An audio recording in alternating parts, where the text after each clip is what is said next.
Hey, what's up? This is Jeremy Palco from The Walking Dead, and this is Still Toking With. Hi, I'm Larry Kenny, and you're listening to Still Toking with...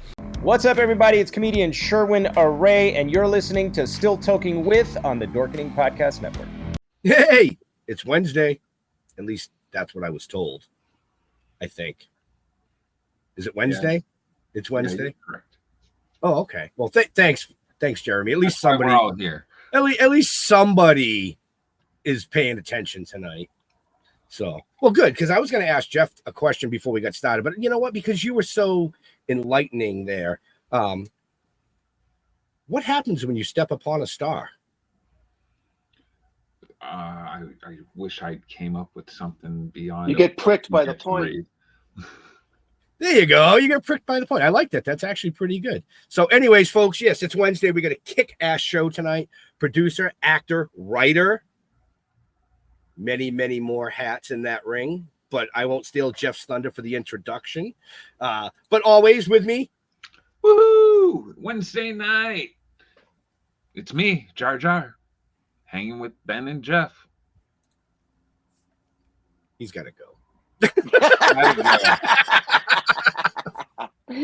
No, I'm looking forward to chatting with this Keck guy. You know, did I say that right? Yeah, I did. I think I said that right. I had to rehearse his name, even though it's 4 fucking letters. You know, but yeah, let's just bring him right in, Mr. William Keck.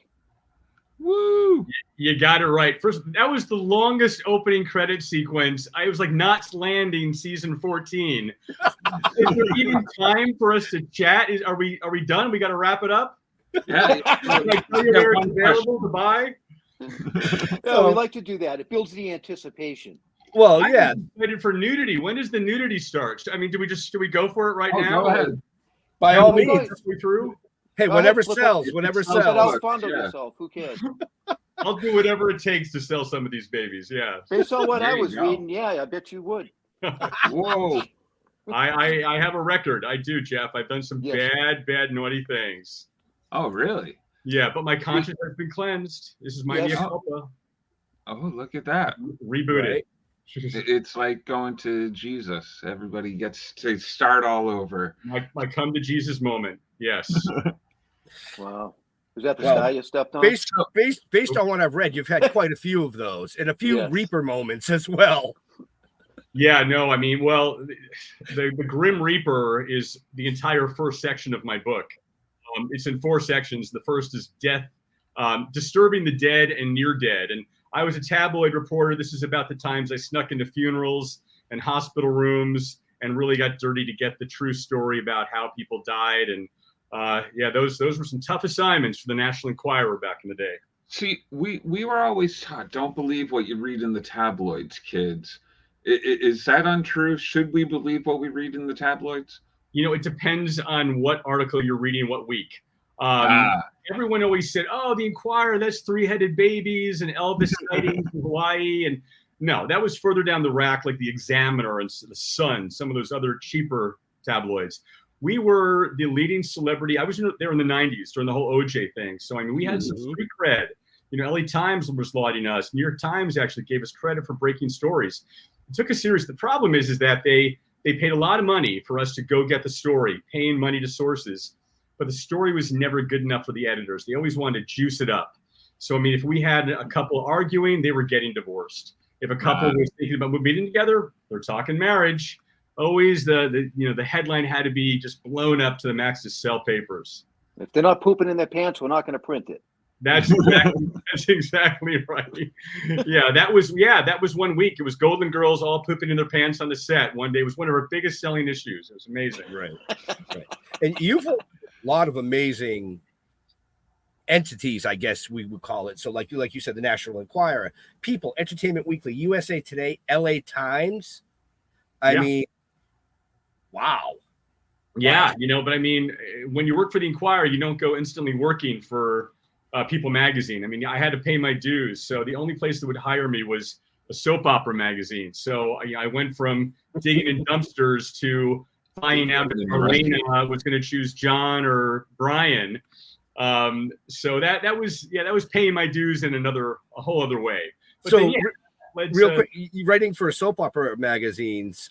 Is that how you got your spot on General Hospital? Oh man, I mean, probably no. I was covering the daytime Emmys for the TV Academy, and I made friendly with the executive producer. He'd done me some favors, and then I'd done him some favors. So yeah, he invited me to play Morgan Fairchild's kind of sleazeball crony on a couple episodes. Yeah, because that is my acting resume, right? You introduced me as an actor. That's it. 2 days on General Hospital. Right. Well, the reason I even brought that up is because we do have a lot of females that watch, and my wife is usually one of them. And she was going through. She sits down in my office sometimes, and she's looking at. She's like, he looks really familiar. How do I? Hold on. Wait a minute. That was Russell on General Hospital. Oh no! You're lying. That's just not true. I fucking Jeff. Am I lying? No, yep. Okay, that's freaky. She's like Rain Man when it comes to General Hospital. That's incredible. I mean, so you throw like toothpicks down, and she can tell you how many toothpicks are on the floor. If it was on General Hospital. It was on General Hospital. If it was on General Hospital. So like tongue depressors. You throw 20 tongue depressors on the floor. She can put them in order immediately. Right. Well, please tell your wife I'm humbled. And to write executive producer Frank Valentini and ABC say, whatever happened to that Russell character? Bring him back on. Yeah, so you can kill him.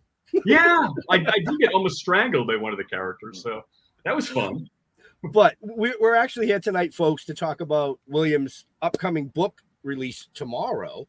And it's called When You Step Upon a Star, Cringeworthy Confessions of a Tabloid Bad Boy. Ooh. So real quick, I got a couple excerpts that were sent to me by famous, from the PR firm about famous people that have mentioned you.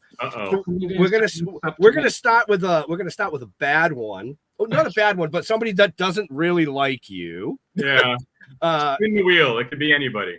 And this gentleman said, I invite this young man to fry in hell, but that's probably a done deal already. And that was Kelsey Grammer. Fraser. Yeah. The full quote this was in his book. So actually you can buy the audio tape version of his book and you can hear him in his Fraser voice saying, William Keck, a despicable piece of flesh from the National Enquirer. I invite him to burn in hell, but that's probably a done deal anyway. William, I'm speaking to you directly now. Your mother must be very, very proud. So when I told my mother I was in Kelsey Grammer's book, she was so proud. So yes, she was, Kelsey.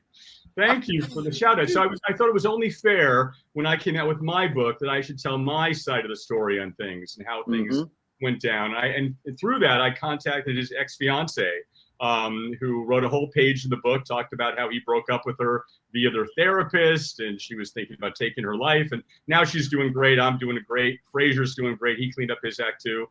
Everybody's happy. Right. Do you guys get along? I gave him the chapter. I believe he read it. His publicist, who I've known for a long time, said he's not going to comment, but you're good to go with this. So I think we're okay. I mean, this was the 90s. I was a bad boy working for a tabloid. He was messing up a lot with all sorts of activities. Our paths crossed during that one period of time. But I think, with maturity and lots of therapy and medication and toking, you have a second chance in life. So I extend an olive branch to Mr. Grammer. Agreed. Well, I was going to tell him, William's on our show. He doesn't have to burn in hell. We're driving the train there. He's just coming with us. Awesome, guys. Olive's company there. Great. Who are we finding first? Who are we looking for? Ivan the Terrible? Right? Ivan the Terrible. Okay. Yeah. Nice. Good company. Good. Random, huh? I liked that, actually. Okay.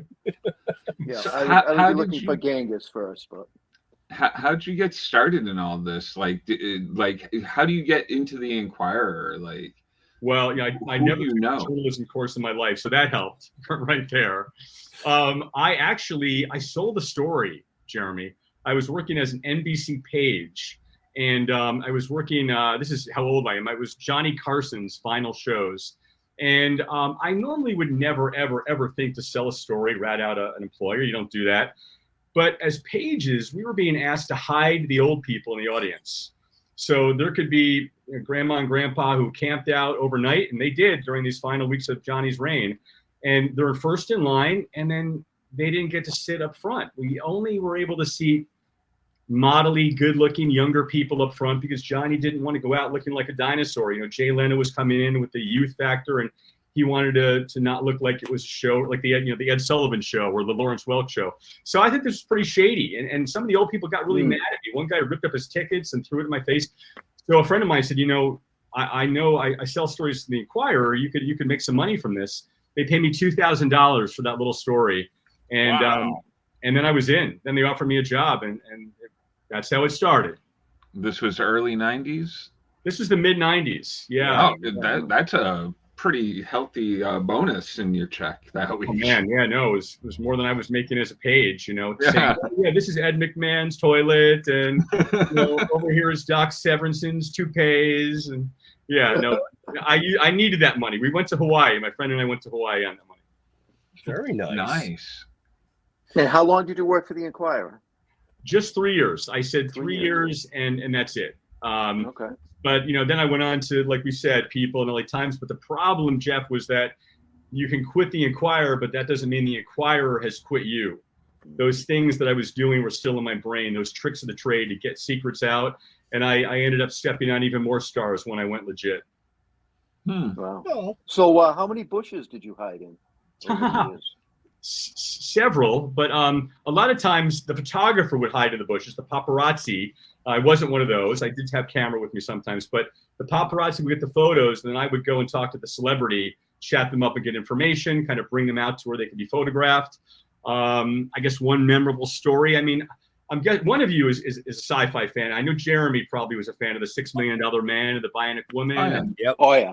Okay, love. I mean, I said to my editors, if there's ever a chance to do a Lee Majors or Lindsay Wagner story, please send me out there. So one day they said, Kecky, it's your day. We got a Lindsay Wagner story for you. Great. Oh my God, am I going to her house? You're going to her dad's funeral. And we want you to find out about this young boy toy she's dating. So believe me, I am the biggest Bionic fan. My license plate of my car is Bionic. So I had to hide my Jeep behind the church so I didn't look like some Bionic stalker. Vincent, our photographer, is in the bushes. He's already captured photos of the young buck that Lindsay was dating. I was introduced to her and she said, thank you. Did you know my dad? I said, no, I'm actually with the Inquirer and we were here to do a story on you and your guy here. And I said, we actually got photos. And so I pointed out Vincent in the bushes and he waved and she said, well, what do you need? I said, well, I don't know, maybe a caption. And she said, okay, I have a caption for you. Fuck you. Oh, yeah. So here's my idol telling me to fuck off at her father's funeral. Oh. Oh, not a good feeling. I wouldn't need to laugh, but jump over the wall. Now I'm sure you heard that word many times in your career.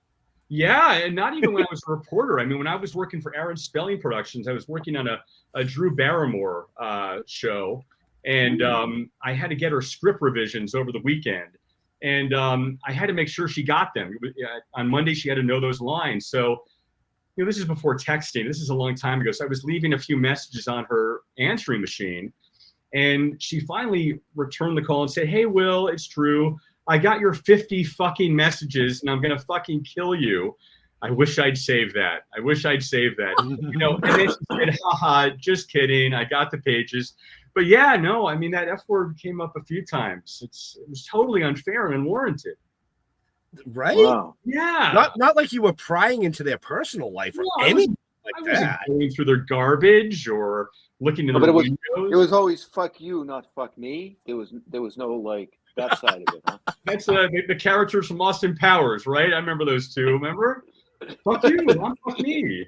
I took it any way I could. I wasn't getting anything at that time, by the way.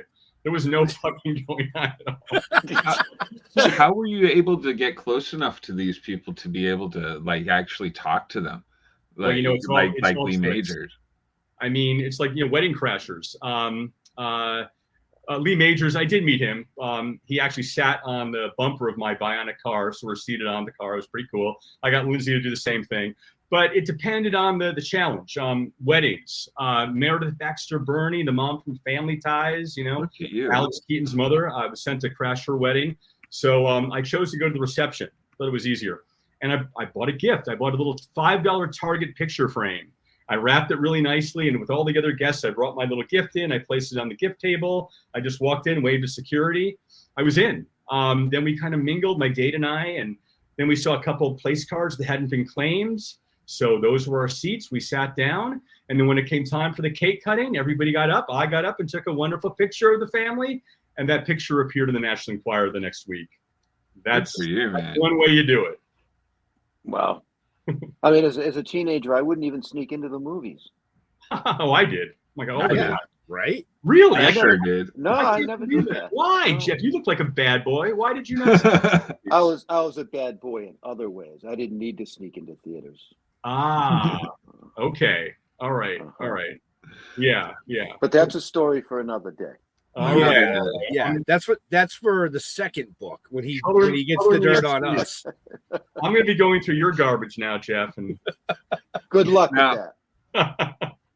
Now, did any of these people become aware of you? Like when you started coming, they'd be like, "Oh shit, here comes Keck. Let's get the fuck out of here."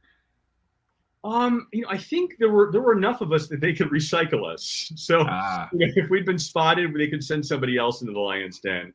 So no, that never happened. Sometimes security on different sets or different studio lots, I would have to kind of sneak around them to get what I wanted. Roseanne, when that show was on, I mean, she was always messing up. So I was always being sent to her set to kind of get information on her. We got a weird tip once that she was requiring everybody in her staff to be barefoot.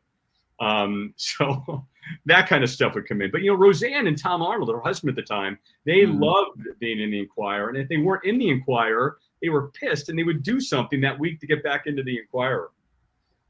Okay. Makes Yeah, sense. there's a whole other group of people who want to be in the Enquirer.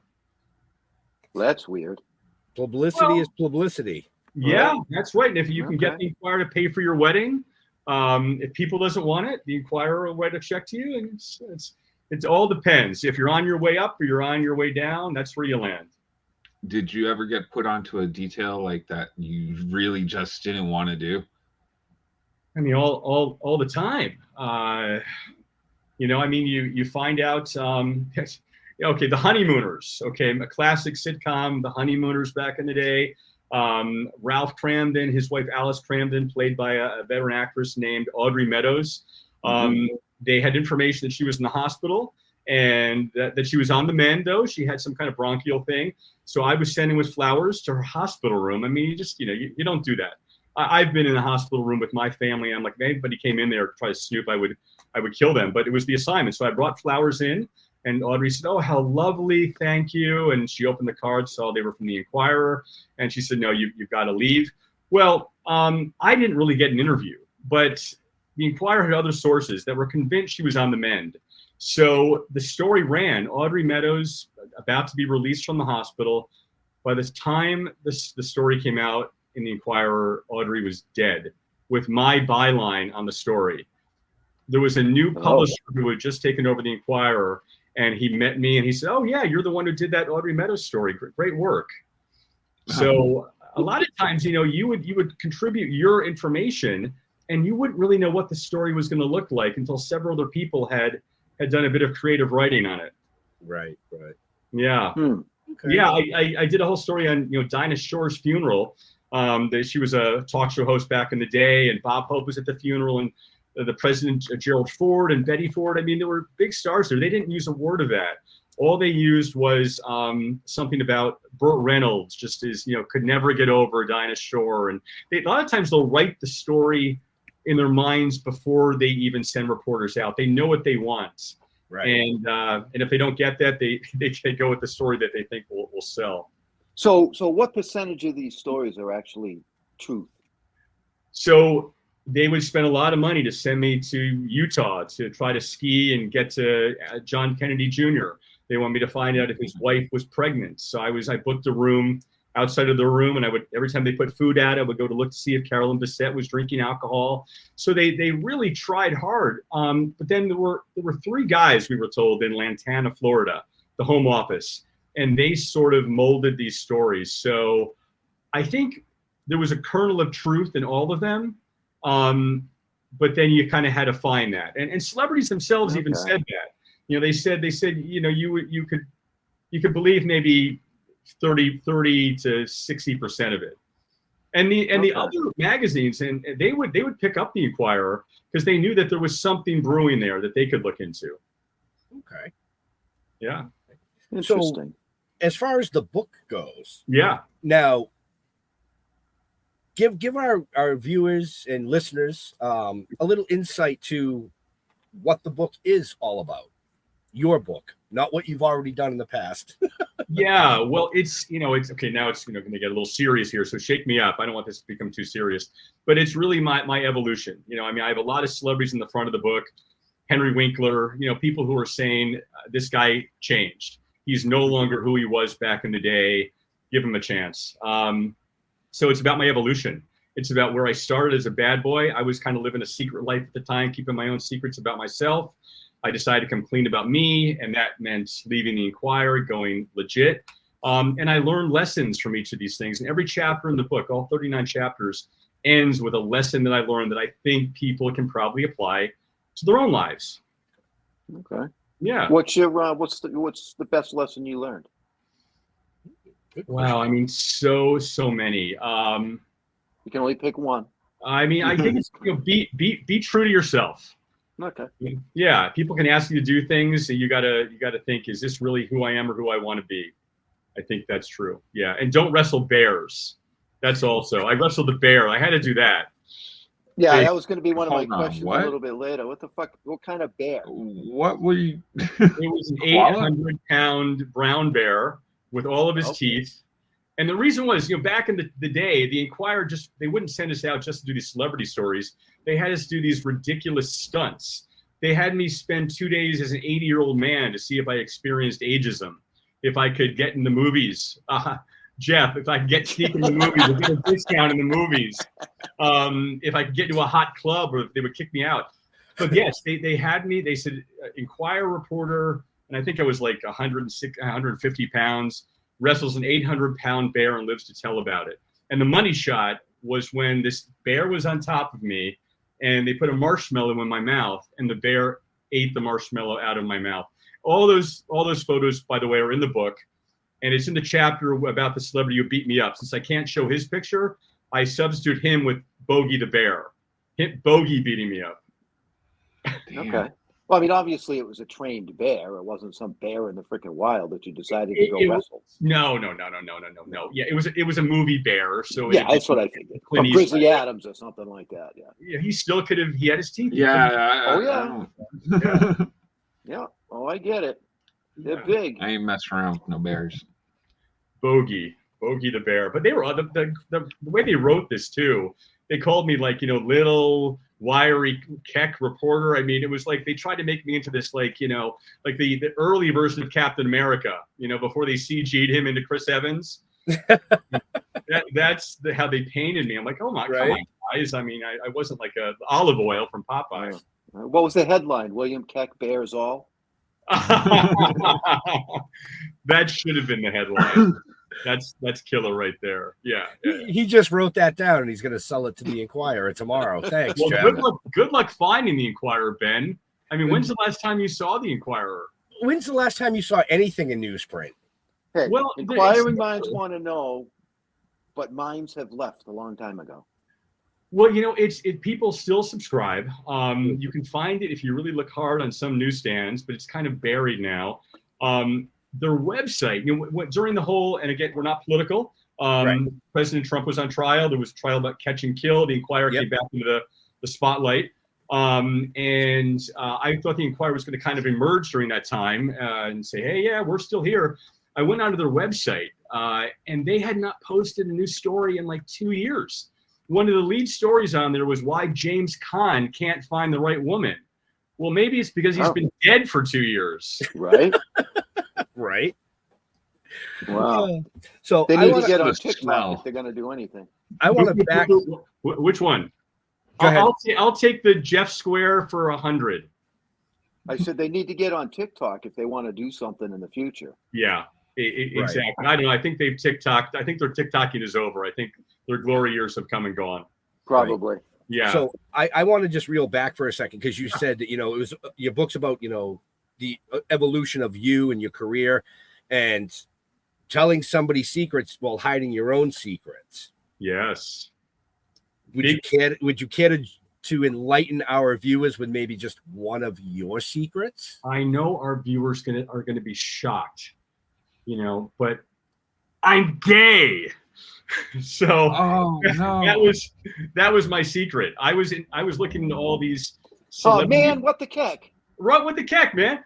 I was looking into all these celebrities' scandals and private lives, and yet I was totally living a lie to the public. So I think it was easy for me to deflect away from me if I was looking into their business. So, part of my evolution became coming out and claiming who I am. And while I was at the Inquirer, we were doing stories and trying to out Ellen DeGeneres and trying to out Rosie O'Donnell. So, I saw this hypocrisy. I'm like, ugh. And all this just finally came to a head. And I'm like, yeah, this is right. It must have drove you crazy, actually. Yeah, no, it did. I can see that. Yeah. Huh. You're not alone when it in that aspect. I have family members that were like that. We live in a different world now. You have family members who work for the tabloids? Oh. No, I have family members that are gay. What? Yeah. I have children that are trans, that have come out gay, that it's a wild world these days. Right. Well, like you said, be true to yourself. Oh, what's that? Be true to yourself. Yeah, be true to yourself. Be true to yourself. My bureau chief, a guy named Jerry, he's the one I dedicated my book to. He was the bureau chief of the National Enquirer. God rest his soul. He passed away a few years ago. He's the one who told me, be true to yourself. And that's what leads everything off. Jerry, I hadn't seen him in years. I was writing this book, and by total coincidence, I was dropping off some clothes at a Salvation Army, and I was trying to squeeze between these two cars. I hit a car. I knocked its rear side view mirror off. I had a Bed Bath & Beyond coupon. I left my name and number on there. I left it on the car.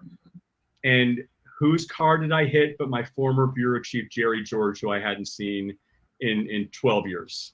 So we got to have a dinner and talk about our stories shortly before he died. So even though I don't get to give him a copy of the book, I feel the universe, God, whatever, made that possible for our paths to cross one last time. Oh, yeah. Absolutely. Yeah. Absolutely. Yeah. So you've written for all these entities, but now you're also an Emmy-nominated producer for the Hallmark Channel, the Discovery Channel. Well, one of my credits. Yes, I was one time an Emmy-nominated producer for Hallmark. It's still something. Well, I'm bringing that up because you, like I said, you wore many hats: producer, actor, writer, author, Snoop. Oh yeah. But you actually worked on one of my favorite shows, which is Josh Gates Tonight. Oh, really? Yes. I fucking love everything that Josh does. Yeah. Josh is a great guy. I spent 2 seasons producing for Josh Gates Tonight, and there's a story that actually ties into Kelsey Grammer there. I think you'll appreciate it. Absolutely. So Shark Week. Shark Week is a big part of Discovery. Everything has to be shark related during that week. So we had an episode. Kelsey Grammer was booked as a guest. I was a little worried because, oh God, I don't want to do a pre-interview with this guy. He's going to recognize me and cancel. Luckily, that didn't happen. So I researched him, gave notes and questions to Josh. And I asked his publicist, I said, hey, since Kelsey's coming on for Shark Week, does he have any shark stories he can tell? And his publicist said, I don't know. Just have Josh ask him during the interview. So the interview was going well. And Josh, this was recorded interview, said, so Kelsey, any fun shark stories to tell? And Kelsey got kind of serious. And he said, well, I don't have any fun stories, but my brother was eaten by a shark. And one of his half brother was actually eaten by a shark. Yeah. Oh, no and when I say half brother, I mean not like half of a brother eaten by a shark. I mean hopefully the bad half. It was mortifying. So Josh came out into the bullpen where we all were. He said, Keck, this has got to be the biggest fuck up of your career. And I said, Josh, you have no idea. Wait until my book comes out. This actually ranks quite low. That's great. Wow, that's what great. are the odds? Apparently very good. Yeah, apparently. Josh pops up in my book a couple times.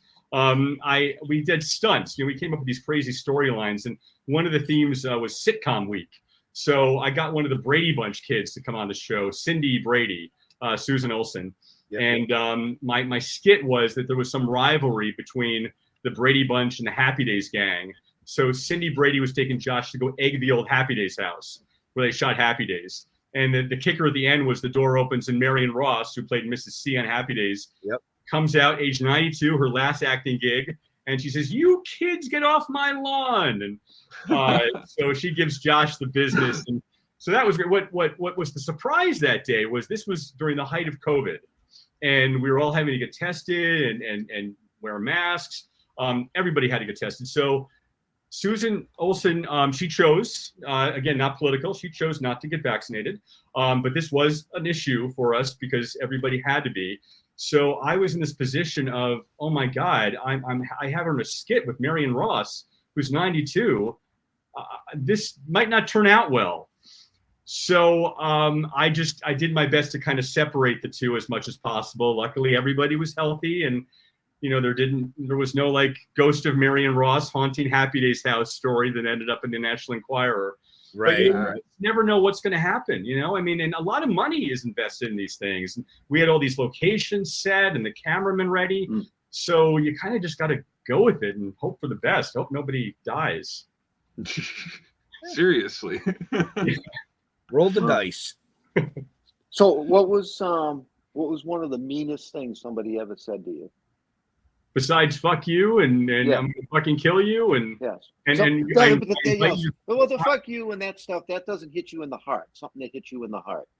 Well, I mean, we didn't talk about Bruce Willis. Yeah, I was going to bring it up, but I didn't. well, here's the time to. So Bruce Willis, great guy. He showed up to a premiere with a much, much younger woman who was on the soap opera Days of Our Lives. Ben, your wife probably knows Nadia Bjorlin was her name. Beautiful babe. She came out with big boobs and a tight red dress and beautiful spray tan, just looked gorgeous. At the after party, I chatted up Bruce and I said, "Hey Bruce, I know Nadia's on Days of Our Lives, your lovely date. I know that Demi Moore, your former wife, was on General Hospital." And he saw where I was going with this, that I was implying that he was looking for women by watching the daytime soap operas. And I don't think he wanted out there that John McClane, Die Hard, is sitting back watching The Young and the Restless and knitting. So he said, he said, "Keck, you print that, I'm going to burn down your house." I'm like, It's like, no, I'm serious. I'll find out where you live. I'll burn it down and you'll have no place to live. And I was like, oh, okay, all right. So as part of my redemption here with the book, I've shared the chapter with certain people and given them a chance to respond. Bruce, we love him very sadly. He's in a place now where he's not verbal. Yeah. Right. But what did happen is Sybil Shepherd, his co-star from Moonlighting, she contributed a very nice essay in my book about Bruce, what a great guy he is, and how he has a great sense of humor, and how he really probably was kidding about actually coming with a flamethrower to torch Mikasa off of Melrose. Sure he was. Right? You never know. You never know. Yeah, but the threats are great. I mean, I did come close to Frank Sinatra once. Wow. For Dean Martin, legendary Dean Martin. There's a lot of Dean Martin in the book.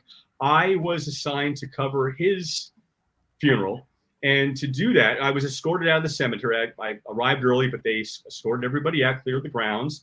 So I was going around the perimeter of the cemetery, a big cinder block wall, and there were homes outside the cemetery. I saw one homeowner, he had a tree with a branch that extended over the wall into the cemetery grounds, overlooking where the chapel, the guest book was set up. So I rented the tree for the night for $500. I'm up in the tree and I can see Frank Sinatra arriving and Tony Danza and Jerry Lewis. It was perfect. So again, I can't apologize to Dino. He's long gone. So I reached out to one of his best friends, Rich Little, great impressionist Rich Little. Yep. He wrote 2 pages in the book, and I said, what do you think from the thought of being a reporter being up in this tree at his funeral? He said Dean would have gotten a big kick out of it. He would have loved it. And I said, what about Frank? He said, no. Frank would have taken an axe and he would have chopped that tree down, and then he probably would have taken that axe and went to town on me, or had one of his guys like Jilly probably do it. So thank God Frank or Rickles didn't see me up in that tree. Right. Speaking of tree, where's the strangest place you've had to do an interview? Well, in prison. I did a prison interview with the daughter of Adam West, Batman. Oh, no shit. Yeah, I was sent to Hawaii to do a story. His daughter, Janelle, was in prison for trying to murder her in-laws. I mean, it was it was like a Batman, pow, bam. She took a vase and knocked it over this old man's head, pow. She took a telephone and hit the old woman, bam. And she was in prison. And I went to Hawaii. I got an interview with Janelle in prison. I left my card on Adam West's ex-wife's door, who she still lived in Hawaii. And I'm in my hotel room that night and my phone rings. And I pick up the phone. Hello, is William Keck there? And I said, speaking. Yes, this is Bill Anderson. And I knew from having pulled the court papers that Bill Anderson was Adam West's real name. So I'm on the bat phone with Batman here. And right. I'm like, oh, he's gonna just rip me apart. And he said, William, I want to thank you. I want to thank you for being a responsible reporter and flying out there to get the real story. What Adam did was, I guess you could say he was working me, but he controlled the narrative. And by the time the story came out, there was a picture of Adam with his grandkids who he was raising. And the headline was, Grandpa Batman to the rescue, raising kids while daughter does time. He loved peace.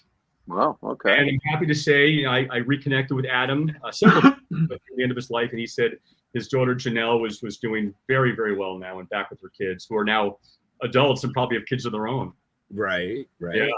Yeah. So you've gotten some really, really crazy interviews. But one of the ones that I picked up on that I saw was the first interview with Nicole Brown Simpson's family. Oh, wow. Yeah. How was that? That was a rough one. Yeah, so this was it had to be. Yeah, I mean, we were all working our celebrity stories. When those murders happened, everybody dropped every story. We all went to Mezzaluna, where Ron Goldman had worked, and we went to the Brentwood condo. And my assignment actually came 3 days after Nicole was buried. And they wanted me to get an exclusive at-home interview with her family.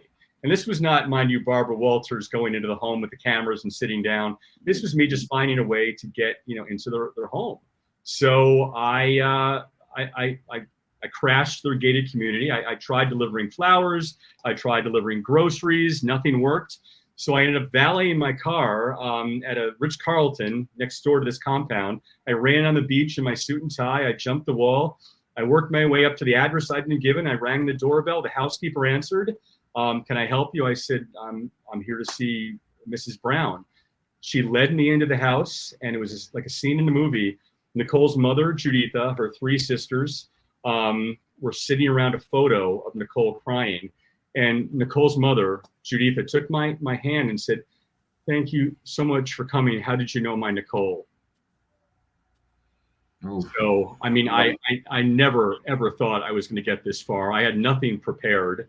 So I told the truth. I said, I'm so sorry for this horrible invasion. I'm so sorry with what you've been through.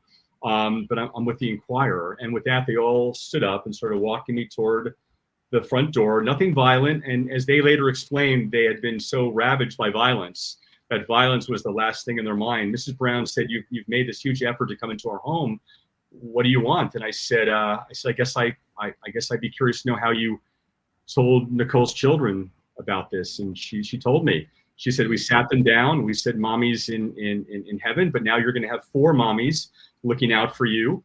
I ran the story exactly as they told me. Nobody interfered at the Inquirer. I was insistent. This one we can't mess with, guys.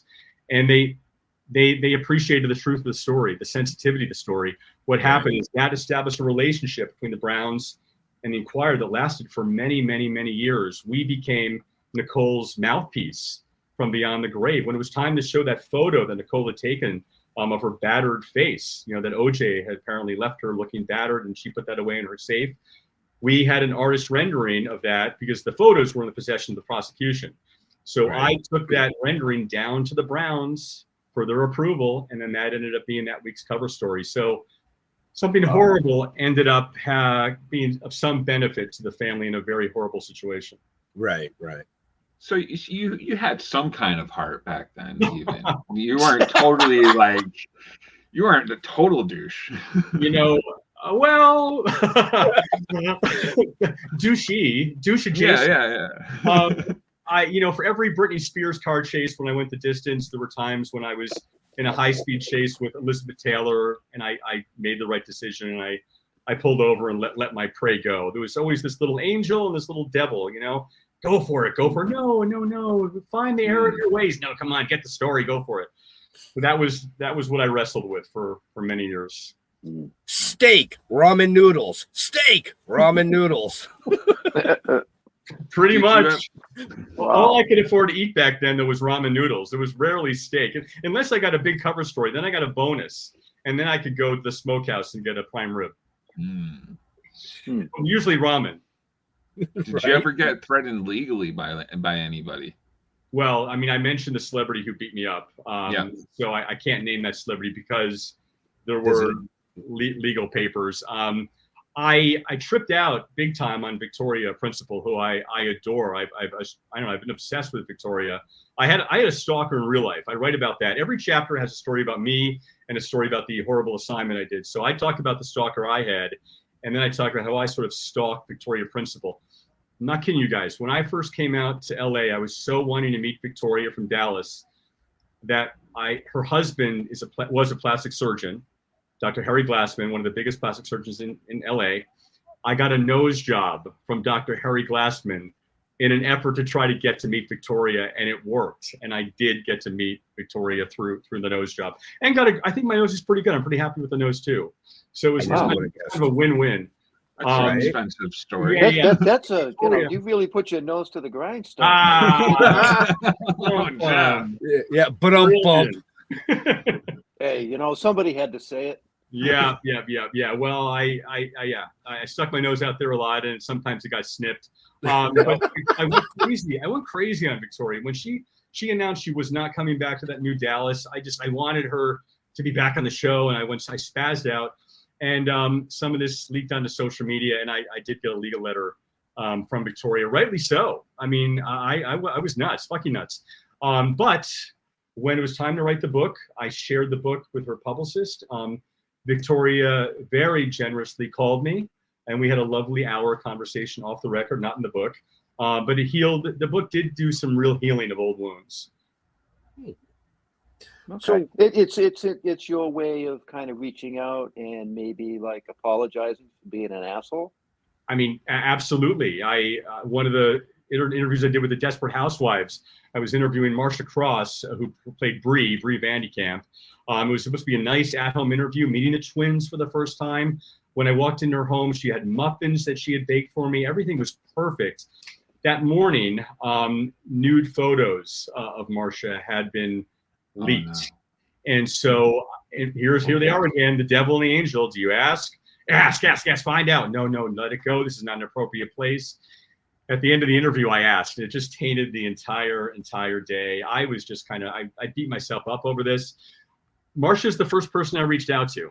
And Marsha said, I'll be happy to write a commentary. And she wrote her version of things. She said what she was really pissed at was not me. It was the $10,000 she had paid to have these photos go away. Somebody snuck them in her backyard while she was showering or something like that. So, it was wonderful when the celebrities offered to give a little contribution to the book and share some of their own stories that I never heard like that. So we've heard a lot about all these different interviews. What's one of your favorite? Well, I mean, Johnny Depp was pretty fascinating. He's not in the book because I didn't piss him off. These are all the celebrities. But Johnny was he was 3 hours late to the interview, which is a long time. I run late sometimes. 3 hours is a lot. But we met at the Chateau Marmont, and he just immediately forgave him for being just a little late.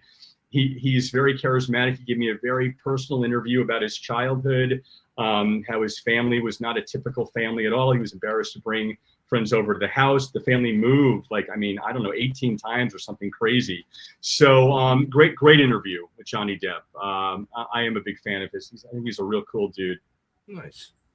Yeah, that's awesome. Okay. Yeah. Oh, that's hot. Paris Hilton too. I interviewed Paris Hilton, who copyrighted, I think, That's Hot, or tried to copyright That's Hot. Yes. Right. Yeah. Waiting for 3 hours for somebody. Sorry, folks. I'm going to tell you right now. If our guests don't show up in 15 minutes of start time, sorry, it's over. It's over. And Jeff usually gets the phone call from me like, "Yep, I'm not even going to try to fucking reschedule that guy." Oh, so Ben, do you then bring in your wife and you make it a soap opera discussion for an hour? No. So we just don't go live on Bold and the Beautiful, Mrs. Ben. What's happening this week? Give us the scoop, the 911, right? 411. I always do that. Well, it is a 911 if they don't show up. There you go. Why, Thank you. Why is that shit still on the air? I don't get it. There's more coming. They're coming out with a new soap opera for the first time in 25 years or something. It's in September. A new CBS soap called The Gates is going to be starting. So maybe they're making a resurgence. But I don't get it either, because the soaps now are the Real Housewives of Atlanta. Where they're throwing things at each other and cheating and swearing, and soaps have evolved somewhat, but they're still very much what they were back in the 70s, I think. So I don't know. I think it's loyalty. I think these fans just have attached onto these characters, and they'll watch till the hourglass stops spinning. Aren't all their old fans dead by now? Jesus, it's been 50 fucking years. They induct new fans by sitting them there. Like when I was a kid, I used to watch them with my mom. Sit there and I know General Hospital, One Life to Live, All My Children. Oh my God, you don't even know. No, it's true. I think most of the fans are dead. I think that 90% of Bold and Beautiful fans are zombies. I think, actually. Right. Well, potatoes. Potatoes. What? Or potatoes? Sure, yeah. Spuds watching Suds. Right. There you go. Hey, a Jeffism. A Jeffism. That was a good one. I like that. Hard to keep up with Jeff. Yeah. Hey, have you ever gotten a story on somebody and then they tried to manipulate the story on, get in touch with you and be like, "Hey, hold on, can we run this a little differently?" Oh, yeah, all the time there were deals made. When I joined the Inquirer, I couldn't understand why every time we needed Bill Cosby to do a Happy Father's Day story, he would come on the phone. He was a huge star. Why is Bill Cosby cooperating so much with the Inquirer? You can guess why. All these things that we know now, they knew back then, and they had a dossier and a safe on him. So yeah, I remember I received nude photos of Don Johnson's Johnson. And we didn't run them, but we held on to them, and just in case they were needed at some point. So wow. National Enquirer has a safe full of dirty secrets. Well, they did, but it was in the home office in Lantana, Florida. But remember the anthrax scare? Remember that 20 some years ago or whatever? And the first places hit was the Inquirer office.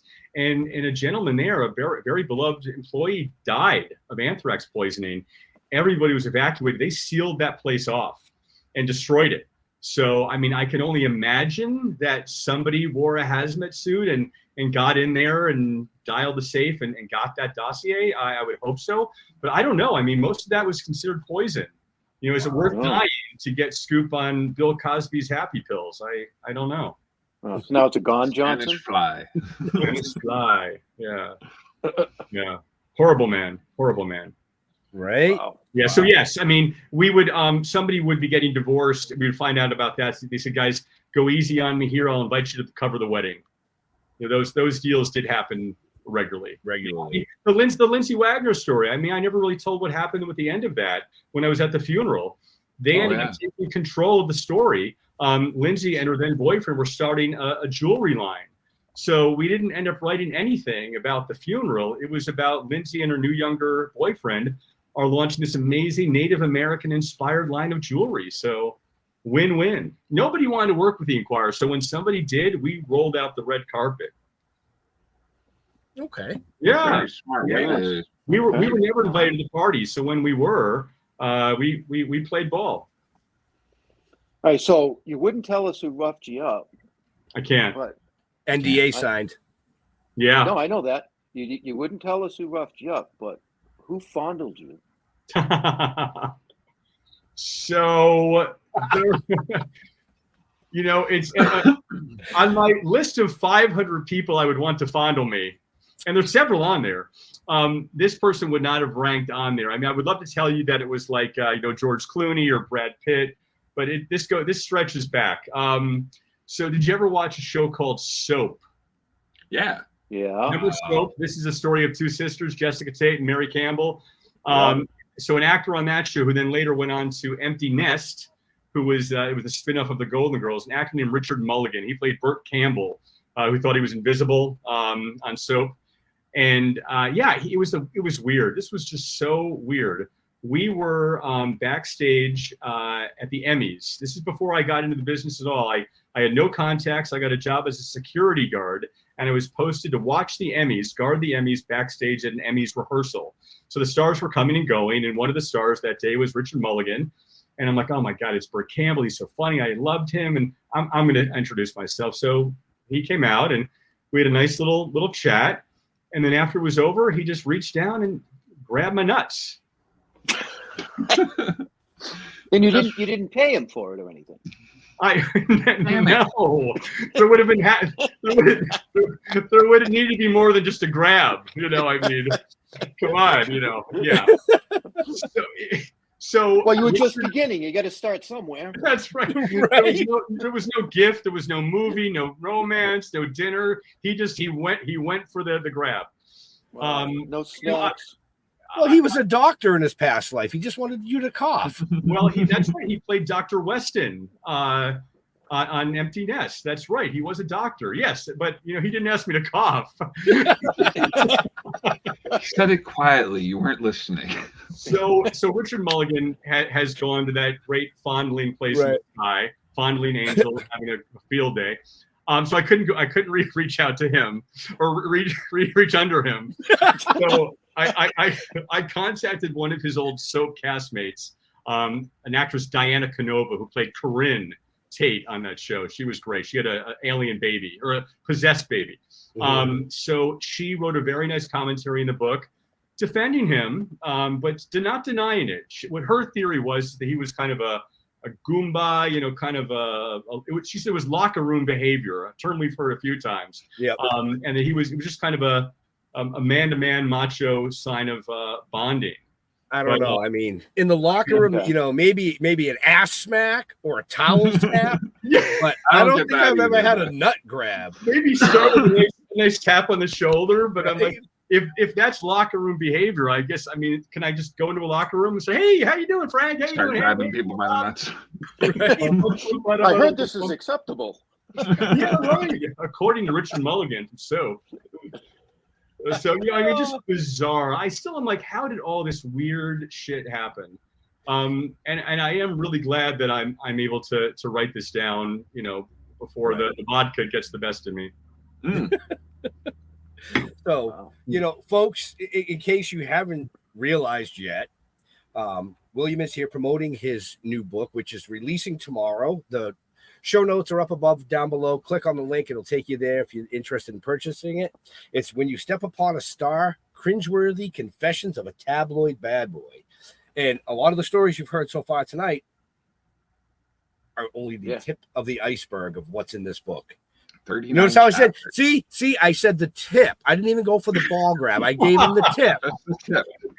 That's right. Yes. Burt Campbell stayed away from the tip. He just went below. Okay. Dug deep.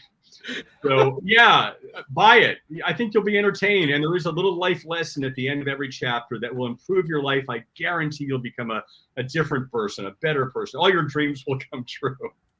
Right? Wow. No, that's when you wish upon a star, not step upon a star. Disney will come after me if I go with that title. So we're close without stepping on their copyright infringement. Right? We know all about that. I bet. Okay. I mean, comic books, Jeremy, by the way, what are those up on your ceiling? Comic books. Comic books. I just sold my stash last year. $4,000. The first appearance of Batgirl. First appearance of Riddler. I just took a big stash of them down to the Comic-Con, and it was like dealing drugs, but with like copies of I was looking for tissues so I could mail them to Jeremy because I think he just wet himself. Yeah, he did. First appearance of Batgirl, like it was in good condition. It was in great condition. Why weren't we friends back then? We circled all the way back around to pooping yourself. I love the first appearance of Aqua Baby, if you care about Aqua Baby. No, thanks. It's in bad condition. I got to it. Wow. Oh, my. So we only have a couple minutes left with this amazing gentleman. But, man, he's got some stories, folks. So I'm going to say I'm going to say it again. Show notes up above, down below, depending on where you're watching or listening to us. The links are all there. All his stuff is there. Just click it. I appreciate it. Yep. Click it. Yep. Follow me. I think I have like 2 followers on Instagram. I just launched it. So I think you have 3. I think I followed you. Thank you, Ben. Thank you, Jeff. Jeremy, where are you? You'll get me up to 5. Now you want me to use Instagram? Yes, I don't do Instagram. All my handles are when you step upon a star. So it's not hard to find me and find the book. And I'll find you on Facebook then. I stopped after Facebook. They tried to get me with TikTok and all those other apps. My kids are like, "Yeah, you're a podcaster. You got to be on this, that, and the other thing." I'm like, I don't have that kind that's of life. When you have to correct them, Jeremy. You say, "I was a podcaster." The numbers that this show reaches puts us into talk show. Oh. Wow. So I'm a talk show host. Damn it. Well, I don't know. I don't know that I'll be big enough to be in your opening credits. I saw some very recognizable, fun names there. But maybe, in a retrospective look back at the past year, I'll warrant a mention at least. I think. Yeah, we'll keep you on the back burner for a while. So we're gonna be like the National Enquirer here. So if you send me an autographed copy of the book, I'll put you in the credits next year. I think we can work that out. Yeah, and I'll see what Batman comics I have left for Jeremy. Jeff, what do I need? What do you need? What's your bribe? I'm easy. Just reach down and grab him. Hey, you got to get stand up, the Jeff. Gandalf, Come on. that's all. Stand up, Jeff. I'm grabbing them. You got to get to the Gandalf. Oh my God, I think I felt something. That's what his wife says. I'm never washing this hand again. Get me a glove. It's like a flea circus. Oh, Jeff, what have you been doing? What? Not from front to back or back to front. Okay, we derailed. The other way. I think we better. The bad boy is coming back. I'm supposed to be reformed now, guys. Wow. All right, sorry, folks. I have 2 final questions for you. Please. Yep. I preferred the left one. No, actually, these are very honest, easy questions. Okay, please. Cats or dogs? Oh God, you know what? I would always say dogs. My partner moved in with his cat. I'm bisexual there with both. I love them both. Sorry. Okay, I figured you'd say depends dogs. On the day. Whoever doesn't shit in the house, I'm that animal. There you go. Okay, all right. Well, if a cat shits in the house, it should go in a box. So that's yes, like dick in a box. Absolutely. Right. Wow. Right. See, okay. He did it. Good thing it's the end of the show. I was gonna come out with the other one and be like, Jeff, he's gay. He doesn't do box. Well, I was leaning towards that, but I just said, I figured he'd say dog because he doesn't do pussy. He did it. He did it. Okay. Do I have time for one quickie last question? Well, it's not even a story. I was in Dallas. I was interviewing the cast of Dallas at the South Fork Ranch, and I asked Larry Hagman. I said, "Hey, Mr. Hagman, I know you know Texas really well. What should I see while I'm here? What should I experience?" He said 2 things. He said, "Get yourself a fuzzbuster. Those cops are assholes. They'll get you. Next thing you want to get is pussy. Texas has the best pussy of any state in the country." And I got a fuzzbuster. You didn't turn around and look at him and say, "Well, where's all the beef ranch?" I'm staying out of Miss Ellie's kitchen, guys. I'm not going there. Jeff, what's the Well, second? I mean, they have the brothels and the whorehouses down there, right? I mean, they always do. Don't they have a sausage house? I mean, I don't know. I mean, how are the whorehouses down there, Jeff? Which is your favorite? I know. Never been to Texas. Best little whorehouse in Texas. Dolly Parton's. Dolly Parton's is the best. That's the little whorehouse in Texas, right? Yeah, See, we're just referencing a movie here, people. Yes. Don't get all in a quandary. Classic. Yeah. All right. So, question number 2: what do you like on your pizza? Sausage, pepperoni, and maybe. Whoa! We're in the gutter already here. Oh, no Jeff, good. can I do the? Can I? Oh, absolutely. Yeah, You can do whatever you want. That's a screen grab there. There you go. How perfect! I fell right into your trap. See? I like my favorite on pizza is sausage, pepperoni, and pussy. How about that? Okay. Pizza. I've never tried that. That's a taco. Yeah, it would be a Right. taco. It's not a pizza, it's a taco. All right, we've totally derailed this. Jar Jar. Last question. What was the most difficult part about writing this book? This interview with you. All Jeff. right. Yeah. It's terrible. This is awful. I need to write another book to apologize. I need to go back to church now on Sundays. What's the next one going to be called? When you step on a dick? Oh. When you grab a podcaster's balls, I think that'll be the next one. I don't know. This is it for a while. This beat me up. I hope people enjoy this because this was a bitch. 10 years to work on this baby, but it's worth it. It's good. Give it a chance, guys. Buy the book. Absolutely, we're going to say that too. Nice. Yeah. Definitely. Folks. It sounds like a lot of fun. It does. The book sounds like a lot of fun. It's fun. But I will say I had my book signing last night. We had a great turnout at Barnes & Noble. And I would tell these stories and it would be kind of like with you guys. I mean, there would be laughter and then there would be kind of like, oh my God, should I laugh at that? I mean, that's sort of a horrible thing. Yeah. But I wanted that roller coaster effect. I wanted that to take people on kind of a ride. And it's a ride, baby. It's cheaper than buying a ticket to Disneyland. Right. I mean, it was your career. Yeah. It's really that simple. And, we don't get a lot of guests like your caliber with that style of career. And I think it's been an amazing, informative to a point chat. I've loved it, and I tell you, I did get kind of nasty with you guys. I've done a few of these interviews, and I couldn't even say damn on a lot of these interviews. So when I saw there was opportunity to come play with you guys and kind of have some locker room talk, I went for it. This was really fun. I actually loved experiencing this with you guys. So excellent. Hopefully, I won't get canceled. Well, I will say this: if anything offended anybody tonight, unfortunately, you have to call his agent because we don't give a fuck. Right. Pretty much that simple. And if you're watching our show, you know how it runs. This is not our first show. We've 5 years. I don't give a keck at all. That's right. Right. Yeah. Call the Inquirer. That's right. That's right. Yep. So with that being said, I got to find all the right fucking buttons again because I just had too much fun tonight. William, where do you like interacting with your fans on the socials?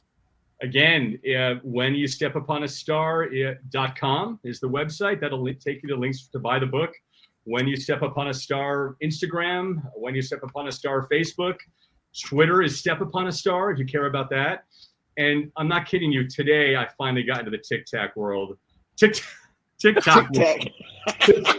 I bought some mints. Just a little one is just so fresh and keeps the breath fresh and minty all day long. But you can't scroll. When you step upon a star. I got nothing more to say, guys. I need to take a shower. This is brutal. Jar Jar. Hey, I'm Jeremy Courtney on Facebook. Come follow me over there. Hang out with me. Come check out Splash Pages every Tuesday night at 8 p.m. on the YouTubes and the Facebooks and wherever else you listen to podcasts and all that funky stuff. At the end of next month, I'm going to be at Terrificon hosting some panels. So come on down and have a good time with us. That's it. That's all I got this week. You're not coming on next week? Oh, I'll be here next week. Oh, okay. I was just checking. No, you haven't sent me the information for next week, so I don't know. That's because I just signed the guest today. Oh. Because I had to move some stuff around. So, Jeffrey. Yes. StillTalking.com. Talking with the Dead on Facebook. You'll find everything you need to know. Thank you, William. It's been fun. What the fuck? Did you eat a gummy before the show? I'll never tell. Oh my word. Oh my word. I'll never tell. But in all seriousness, we want to thank William for coming out, hanging out, telling us some stories, some good, some not so good. But always entertaining, I hope. But always entertaining, and all of them have a lesson, just like his book. Yeah. So make sure you check the show notes up above or down below, depending on where you're watching or listening to us. Yeah, I said it. Mm-hmm. To all our veterans and first responders, we want to thank you for doing what you do so people like us can do what we do. Stay safe. We'll see you next week. And we're going to be out of here as soon as I can find the right button. William, just hang tight till the show closes, please. I'm hanging. So come on.